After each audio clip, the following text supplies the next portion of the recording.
Hello students, welcome to my channel.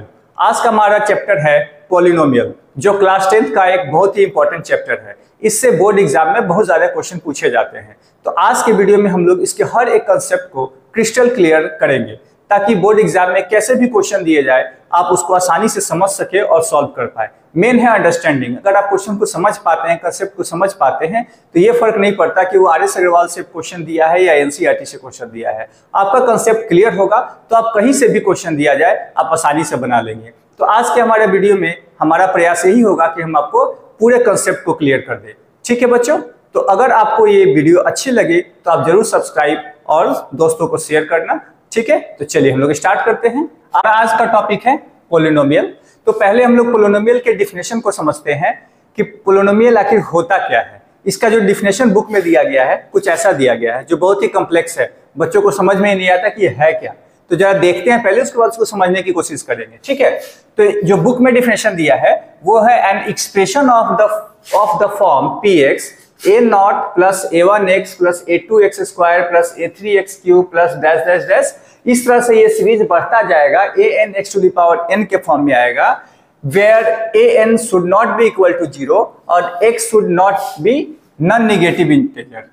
s should be non negative integer, s जो है वो non negative integer होना चाहिए और an हमारा 0 नहीं होना चाहिए। तो ऐसे एक्सप्रेशन को हम लोग पॉलिनोमियल बोलेंगे। लेकिन सवाल ये उठता है कि ऐसा पॉलिनोमियल जो है वो हमें समझ में नहीं आता, तो हम क्या करेंगे, इसको एक छोटा सा एग्जांपल ले लेते हैं। जैसे a क्या है, a एक कांस्टेंट है, रियल नंबर है, ठीक है, और x हमारा वेरिएबल है। तो अगर हम इसको नंबर लेके अगर समझने की कोशिश करें, समझाने के व्यू से, तो ये आसानी से समझ में आएगा।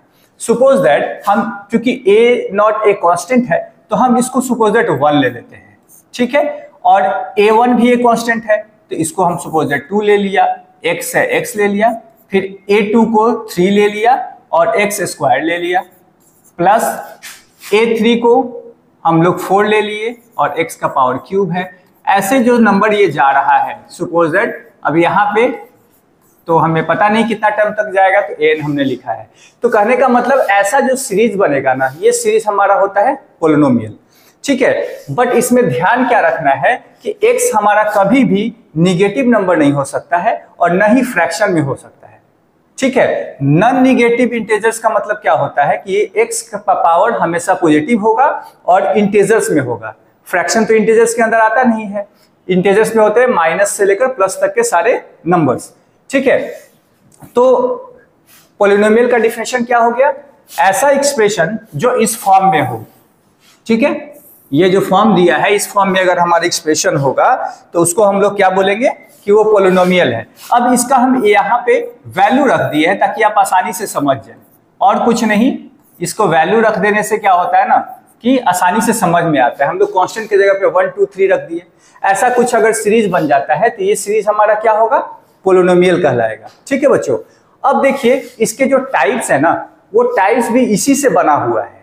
अगर सपोज दैट हम सिर्फ पहला वाला टर्म ले लें, यानी ये वाला टर्म, तो हमारा पहला टाइप बन जाएगा पॉलिनोमियल का, जो होता है कांस्टेंट पॉलिनोमियल। क्योंकि पहला में देखिए अब सिर्फ कांस्टेंट नंबर है, कोई भी वेरिएबल नहीं है। तो अगर कांस्टेंट पॉलिनोमियल की बात होगी तो कांस्टेंट पॉलिनोमियल में क्या आएगा, तो सिर्फ पहला टर्म हम ले लेते हैं, सिर्फ कांस्टेंट वैल्यू आएगा, यानी a0। तो ये 0 एक कांस्टेंट नंबर है, वो कुछ भी हो सकता है। हमारे इस एग्जाम्पल में 1 है, हो सकता है 2 3 4 5 कुछ भी हो जाए, है कि नहीं।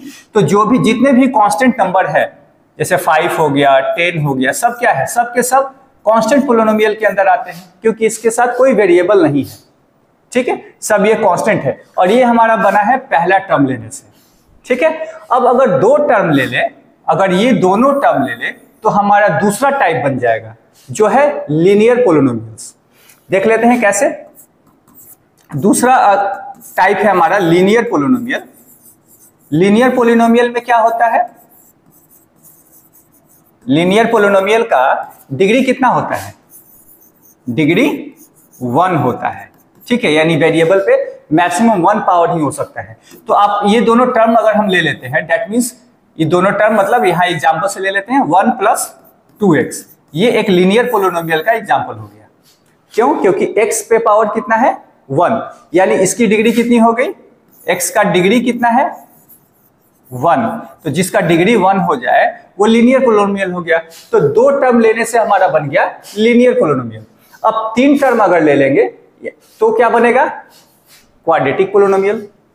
तो 3 टर्म अगर ले ले इसका, ये यहां से यहां तक ले लिए 3 टर्म, इसका भी ये 3 टर्म हम लोग ले लिए, तो ये क्या बन गया हमारा? Quadratic polynomial. खाली लिखने का तरीका ऐसे मैक्सिमम पावर वाले को पहले लिखते हैं।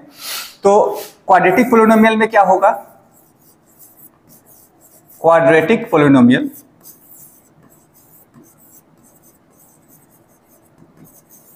इसका डिग्री कितना होता है? इसका डिग्री होता है 2, ठीक है। और इसका एग्जाम्पल क्या हो जाएगा? तो 3 टर्म इसका लिख देते हैं हम लोग, 1 + 2x + 3x स्क्वायर। ये एग्जाम्पल है किसका? एक क्वाड्रेटिक पोलिनोमियल का। क्यों? क्योंकि इसका डिग्री कितना है? 2, ठीक है। अब इसी तरह से 3 टर्म ले लेंगे, 4 टर्म ले लेंगे तो क्यूबिकल पोलिनोमियल बन जाएगा। यानी इसी एक्सप्रेशन से हम लोग सारे टाइप्स को बनाए हुए हैं। 1 टर्म ले लिया तो कांस्टेंट बन गया, 2 गो टर्म ले लिया तो लीनियर पोलिनोमियल बन गया, 3 गो ले लिया तो क्वाड्रेटिक बन गया, और 4 गो ले लिया तो हमारा क्यूबिकल बन गया। तो क्यूबिकल पोलिनोमियल का डिफिनेशन क्या होगा? क्यूबिकल पोलिनोमियल ऐसा पोलिनोमियल जिसका डिग्री कितना हो? 3, डिग्री 3 होगा। और इसमें से सपोज दैट यहां से यहां तक हम नंबर लिख लेते हैं अगर, तो क्यूबिकल पोलिनोमियल का एग्जांपल हो गया 1 + 2x + 3x square + 4x cube. ये हमारा क्यूबिकल पोलिनोमियल का एग्जांपल हो गया। क्लियर है? तो सब इसी एक्सप्रेशन से ले लेकर बनाया गया। 1 लिया तो कांस्टेंट, 2 लिया तो लीनियर, 3 लिया तो क्वाड्रेटिक, 4 लिया तो क्यूबिकल। इस तरीके से ये हमारा पूरा टाइप्स बना हुआ है, ठीक है। अब बुक में क्या है कि इसको लिखने का एक तरीका क्या होता है ना, कि हाईएस्ट पावर वाले को पहले लिखते हैं। तो कभी भी आप लिखिएगा तो इसको पहले लिखिएगा। ऐसे लिखना है 4x³ + 3x स्क्वायर + 2x + 1। ये तरीका होता है लिखने का, बट बना कैसे है हम वो बता दिए। और यहाँ पे ध्यान रखना है कि क्यूबिकल में कभी भी जो x वाला पावर है, x का कोफिशिएंट है x³ का, वो कभी भी 0 नहीं हो सकता है, ठीक है। कोफिशिएंट ऑफ x³ 0 नहीं होगा, क्यूबिकल में x स्क्वायर का कोफिशिएंट 0 नहीं होगा, लीनियर में कभी भी x का पावर 0 नहीं हो सकता है, और कांस्टेंट तो खैर कांस्टेंट होता है, ठीक है। तो ये सारे 4 टाइप्स दिए हुए आपको, लेकिन इस बुक में आपको क्वाड्रेटिक पोलिनोमियल के बारे में डिटेल से पढ़ना है, ठीक है। तो हम इसको जरा डिटेल से पढ़ते हैं। क्यूबिकल पोलिनोमियल अब डिलीटेड पोर्शन हो गया, 2 साल पहले तक तो पढ़ना होता था, बट अब क्यूबिकल पोलिनोमियल के बारे में नहीं पढ़ना है, हमें क्वाड्रेटिक पोलिनोमियल के बारे में पढ़ना है। तो क्वाड्रेटिक पोलिनोमियल के बारे में डिटेल से भी पढ़ते हैं। इसके जो स्टैंडर्ड फॉर्म है उसको जानेंगे, इसके जो रूट्स है, 0 हैं, वो कैसे निकालते हैं, सब आपको बताएंगे। आप इसको पहले नोट कर लीजिए।